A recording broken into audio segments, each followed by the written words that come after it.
Hello everyone, deep academy में आपका एक बार फिर से स्वागत है।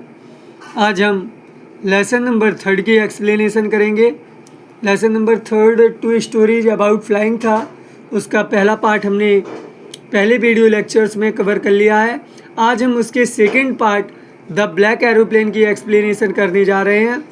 आप सभी स्टूडेंट जितने भी चैनल से जुड़ चुके हैं, सबसे पहले वीडियो को लाइक एंड सब्सक्राइब कर दें और अपनी बुक को मैच करते हुए इस लेसन के हमारे साथ एक्सप्लेनेशन करेंगे। तो आइए बिना समय को बर्बाद किए हुए हम जल्दी से टेक्स्ट पर आ जाते हैं। सबसे पहले आज हम अबाउट द लेसन जान लेते हैं कि लेसन के बारे में क्या डिस्क्रिप्शन दी गई है। चलिए स्टार्ट करते हैं।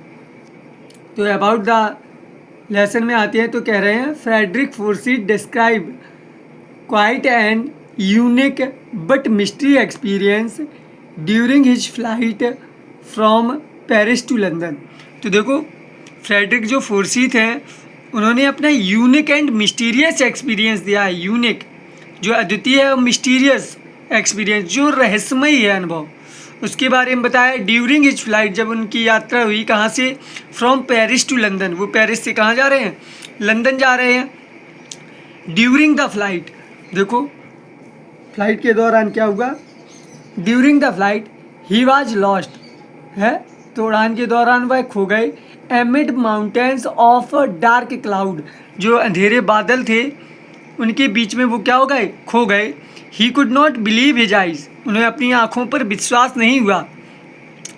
उन्हें अपनी आँखों के बारे में आँखों पर विश्वास नहीं हुआ। क्या हुआ ऐसा दृश्य, उन्होंने देखा द कंपास, जो कंपास था वाज डेड, वो क्या हो गया था, डेड। डेड मतलब खराब हो गया था।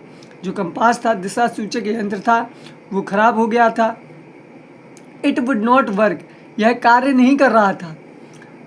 He received no answer from Paris control either, उन्हें पेरिस कंट्रोल रूम से भी कोई भी उत्तर नहीं मिला। He could see another aeroplane flying next to him, अचानक उन्हें क्या हुआ, ही कुड सी, उन्होंने देखा अनदर एरोप्लेन, एक दूसरा हवाई जहाज, फ्लाइंग नेक्स्ट टू हिम, जो उनके सामने उड़ रहा था। थ्रू द स्टॉर्म, तूफान में जो उनके सामने एक हवाई जहाज उड़ रहा था, उन्होंने उसको देखा। He followed the strange aeroplane, उन्होंने उस विचित्र या अजनबी एरोप्लेन हवाई जहाज का क्या किया, फॉलोड, पीछा किया। Till he could see the runway and was safe, जब तक कि वह रनवे पर नहीं आ गए और सुरक्षित नहीं उतर आए, तब तक कि उन्होंने उस हवाई जहाज का पीछा किया। When ask from the control centre, जब वो कंट्रोल सेंटर में पूछने के लिए गए, ही वाज टोल्ड, तो उन्हें यह बताया गया, no plane except his own was flying in the storm, कि कोई भी एरोप्लेन, केवल उनके प्लेन के अलावा कोई भी एरोप्लेन इस तूफान में नहीं उड़ रहा था। यह उन्हें निर्देशित किया गया कंट्रोल रूम से। Where did aeroplane come from, तो यह जो दूसरा एरोप्लेन था, वेयर डिड एरोप्लेन कम, तो यह कहाँ से आया हुआ था, दूसरा जो एरोप्लेन था यह कहाँ से आया हुआ था। हु वाज द मैन, वह व्यक्ति कौन था, who asked him to follow him, जिसने उनसे पीछा करने के लिए कहा हुआ था, यह व्यक्ति कौन था। वेयर डिड ही डिसअपियर, वह कहाँ गायब हो गया। डिसअपियर का मतलब होता है गायब होना। आफ्टर लीविंग हिम सेफ्टी, उन्हें सुरक्षितापूर्वक सेफली लैंडिंग करवाने के बाद वह कहाँ गायब हो गया। दीज आर द क्वेश्चन, यह सभी जो प्रश्न हैं, which are still surrounded in mystery है।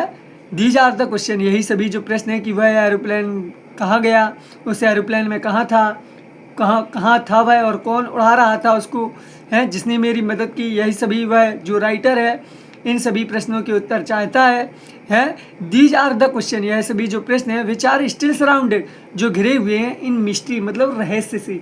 यही जो सभी प्रश्न हैं जो रहस्य से घिरे हुए हैं, इन सभी प्रश्नों के जो उत्तर हमें प्राप्त करने हैं, तो सबसे पहले इस टेक्स्ट को हमें पूरा पढ़ना होगा। जितने भी क्लास 10th के विद्यार्थी हैं उन सभी लोगों से एक ही अनुरोध है, जितने भी ग्रामीण बच्चे हैं उन सभी बच्चों तक इस वीडियो को पहुंचाएं और अपने आस पड़ोसी के जितने भी दोस्त हैं सभी लोगों को शेयर करें और चैनल को सब्सक्राइब करें। चलिए तो बिना देरी किए हुए टेक्स्ट की एक्सप्लेनेशन करते हैं। तो यहाँ से एक्सप्लेनेशन प्रारंभ होती है। The moon was coming up in the east behind me. The moon मतलब चंद्रमा, कमिंग अप आ रहा था, इन द ईस्ट मतलब पूर्व से, बिहाइंड मी मेरे पीछे पीछे, मेरे पीछे पीछे जो चंद्रमा था। रात्रि का समय है। अब रात्रि के समय में जो राइटर है वो अपनी प्लेन को उड़ा रहा है, तो चंद्रमा भी पीछे पीछे उसके साथ ऊपर आ रहा है, मतलब चंद्रमा भी ऊपर था। एंड स्टार्स वर शाइनिंग, और जो स्टार्स हैं, तारे हैं, वर शाइनिंग चमक रहे हैं, in the clear sky above me, in the clear sky above me, स्वच्छ आसमान में जो चंद्रमा है वो भी क्या कर रहे थे, मेरे ऊपर चमक रहे थे। There wasn't a cloud in the sky, there wasn't a cloud in the sky, आसमान में कोई भी बादल नहीं थे। आसमान में उसने देखा, आसमान कैसा था, साफ था, कोई भी बादल उसे दिखाई नहीं दे रहे थे। अब राइटर कह रहा है आई वॉज हैप्पी, मैं खुश था, I was happy to be alone high up, मैं इतनी ऊंचाई पर था, खुश था, above the sleeping countryside, जो स्लीपिंग सोते हुए, कंट्री साइड देहात के ग्रामीण जो लोग थे इनके ऊपर मैं उड़ रहा था, इतनी ऊंचाई पर उड़ रहा था, तो मैं कैसा था, बिल्कुल खुश था। I was flying my old Dakota aeroplane over France back to England. अब वो कह रहा है राइटर, आई वाज फ्लाइंग, मैं उड़ा रहा था, माई ओल्ड डकोटा, अपना पुराना डकोटा एरोप्लेन मतलब हवाई जहाज, over France back to England, France से होते हुए वह कहाँ जा रहा था, इंग्लैंड जा रहा था। और क्या कह रहा है, आई वॉज ड्रीमिंग, मैं स्वप्न देख रहा था या कल्पना कर रहा था, ऑफ माई हॉलीडे, अपनी छुट्टियों के बारे में, and looking forward to being with my family, और वह अपनी छुट्टियों को फैमिली के साथ बिताने की कल्पना कर रहा था या स्वप्न देख रहा था। I looked at my watch, मैंने अपनी घड़ी की तरफ देखा, 1:30 इन द मॉर्निंग, सुबह के कितने बजे हुए थे, 1:30 हुए थे, अर्थात हम कह सकते हैं सुबह के 1:30 बजे हुए थे। अब देखो राइटर क्या कह रहा है, I should call Paris control soon, I should call Paris control soon, soon मतलब होता है जल्दी, सून मतलब क्या होता है, जल्दी, कॉल मतलब होता है निर्देशित करना, तो वो कह रहे हैं कि मुझे पेरिस कंट्रोल से निर्देश ले लेना चाहिए। सून मतलब जल्दी, सून मतलब क्या होता है, जल्दी, मुझे पेरिस कंट्रोल से क्या कर लेना चाहिए, निर्देश ले लेना चाहिए।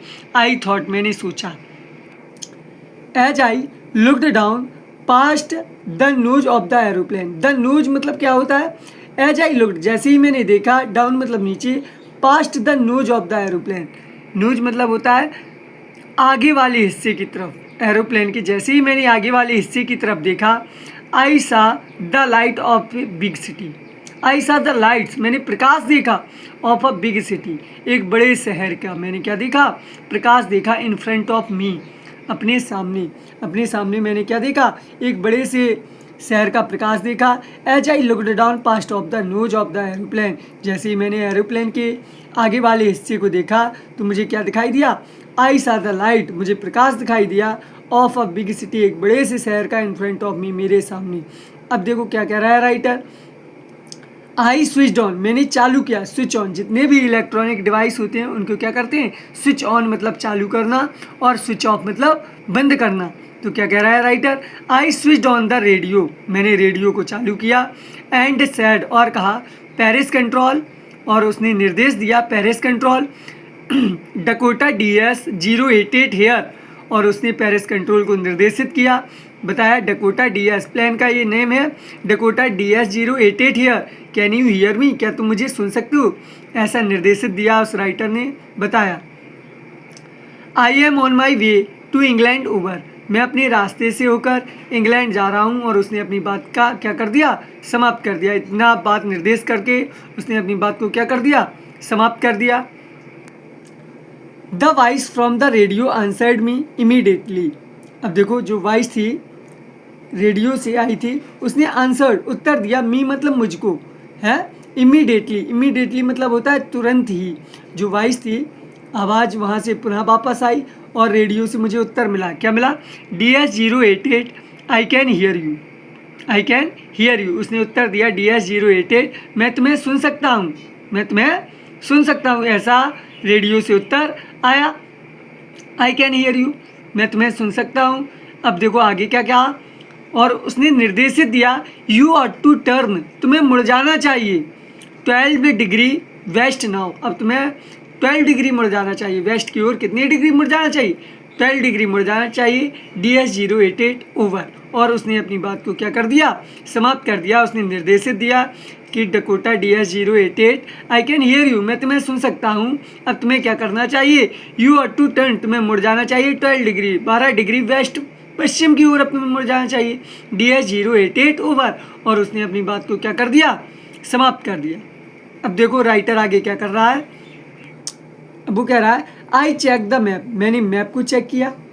मैप मतलब क्या होता है? नक्शा देखा। एंड कंपास, और अपने दिशा सूचक यंत्र को भी खोला। Switched over my second and last fuel tank, switch over, और उसने अपना चालू किया to my second and last fuel tank, अपने उसने दूसरा जो ईंधन वाला टैंक था उसे चालू किया। जो लास्ट ही टैंक बचा हुआ था, एक टैंक क्या हो गया था? ख़त्म हो गया था, दूसरा वाला टैंक उसने चालू किया। And turned the Dakota 12 degree west towards England, and turned, और मोड़ लिया द डकोटा मतलब डकोटा को 12 डिग्री 12 डिग्री वेस्ट मतलब पश्चिम की ओर है, टुवार्ड्स इंग्लैंड जो इंग्लैंड की ओर पश्चिम की ओर उसने 12 डिग्री मोड़ लिया अपने प्लेन को। अब देखो आगे क्या होता है। अब वो राइटर है वो इमेजिन कर रहा है। क्या इमेजिन कर रहा है? I shall be in time for breakfast. अब वो कह रहा होगा, यह इमेजिन कर रहा है I shall be in time, मैं समय पर रहूँगा फॉर ब्रेकफास्ट मतलब नाश्ते के समय मैं कहाँ पर रहूँगा? घर पर रहूँगा। आई थॉट, उसने सोचा, मैंने सोचा, राइटर कह रहा है मैंने सोचा कि जब ब्रेकफास्ट का समय होगा, नाश्ता का जब समय होगा, तो इस समय मैं कहाँ पर रहूँगा? घर पर रहूँगा। A good big English breakfast, a good big English breakfast, bit है यहाँ पर मिसप्रिंट हो गया है तो यहाँ पर बिग होगा, जहाँ पर बिट है यहाँ पर बिग होगा। आप सभी स्टूडेंट्स जो लोग हैं अपनी किताब से मिलाते चलिए। अब वो कह रहा है a good big English breakfast, अब मैं बढ़िया सा अंग्रेजी नाश्ता करूँगा। Everything was going well, everything was going well, सब कुछ अभी कैसा चल रहा था? बिल्कुल ठीक चल रहा था। प्रत्येक चीज़ें अभी राइटर के प्रतिकूल हो रही थी, अनुकूल हो रही थी। It was on easy flight, यह अब कैसी फ्लाइट थी? यह बिल्कुल आसान उड़ान थी। अभी सभी चीज़ें अच्छी चल रही हैं तो फ्लाइट अभी आसान चल रही है, सभी चीज़ें अच्छी हैं। उसके साथ राइटर कह रहा है तो यह एक आसान फ्लाइट थी। Paris was about 150 kilometres behind me, Paris जो था अब उससे 150 किलोमीटर पीछे रह गया था, मतलब पेरिस से वह थोड़ा 150 किलोमीटर आगे आ गया था। When I saw the cloud, जब मैंने बादलों को देखा। स्टॉर्म क्लाउड, बादल कैसे थे? स्टॉर्म क्लाउड, तूफानी बादल थे। स्टॉर्म मतलब तूफानी बादल थे। दे वर ह्यूज, बादल कैसे थे? ह्यूज, विशाल थे। दे लुक्ड लाइक, वो प्रतीत हो रहे थे। ब्लैक माउंटेन्स, काले पहाड़ों की तरह प्रतीत हो रहे थे। स्टैंडिंग, जो खड़े हों। इन फ्रंट ऑफ मी, मेरे सामने जो खड़े हों। अक्रॉस द स्काई, आसमान के बीचों बीच। राइटर कह रहा है जो आसमान थे हैं उनमें काले बादल छा गए थे। और वो कैसे बादल लग रहे थे? They looked like black mountains, काले पहाड़ों जैसे लग रहे थे जो हमारे सामने बादलों के बीचे बीच खड़े हो गए हों। आगे क्या कह रहा है राइटर? आई न्यू, मैं जानता था। I could not fly up, अब मैं और ज़्यादा उड़ नहीं सकता हूँ। एंड ओवर देम, और इनको पार भी नहीं कर सकता हूँ। जो काले बादल थे अब इनमें उड़ना इम्पॉसिबल लग रहा था राइटर को। आगे वो क्या रहा है? And I did not have enough fuel, और मेरे पास पर्याप्त ईंधन भी नहीं था। To fly around them to the north और साउथ, कि इनके नॉर्थ और साउथ ही में मैं घूमता रहूं, इतना मेरे पास पर्याप्त ईंधन भी नहीं था है। And I did not have enough fuel, मेरे पास पर्याप्त ईंधन नहीं था। To fly around them to the north और साउथ, नॉर्थ और साउथ उत्तर दक्षिण की ओर मैं केवल घूमता रहूं जब तक कि यह तूफान नहीं गुजर जाता है, तब तक मैं घूमता रहूं, इतना पर्याप्त ईंधन भी नहीं था। अब कह रहा है वो I ought to go back to Paris, I ought to go back to Paris, मुझे अब पेरिस वापस चला जाना चाहिए। आई थॉट, मैंने ऐसा सोचा। वो सोच रहा है, इमेजिन कर रहा है कि मुझे अब कहाँ चला जाना चाहिए? पेरिस चला जाना चाहिए। But I wanted get home, लेकिन जो राइटर था वो कह रहा है बट आई वांटेड, लेकिन मैं चाहता था, टू गेट होम मतलब घर पहुंचना चाहता था, आई वांटेड दैट ब्रेकफास्ट, मैं वह नाश्ता करना चाहता था। राइटर कह रहा है लेकिन मैं घर जाना चाहता था और वह नाश्ता करना चाहता था। अब कह रहा है I shall take the risk, मैं खतरा उठाऊंगा, मैं खतरा उठाऊंगा। आई शैल टेक द रिस्क, मैं खतरा उठाऊंगा। आई थॉट, मैंने सोचा।